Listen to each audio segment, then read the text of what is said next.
بسم الله الرحمن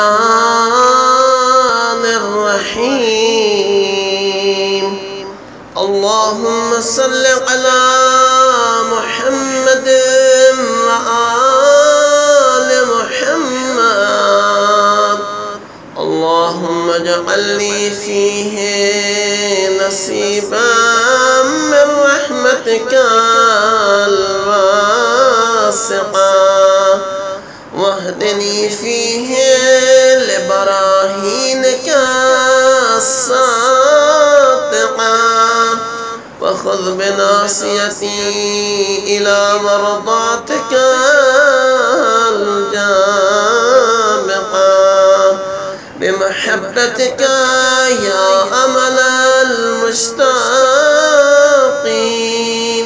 وصلى الله على محمد وآله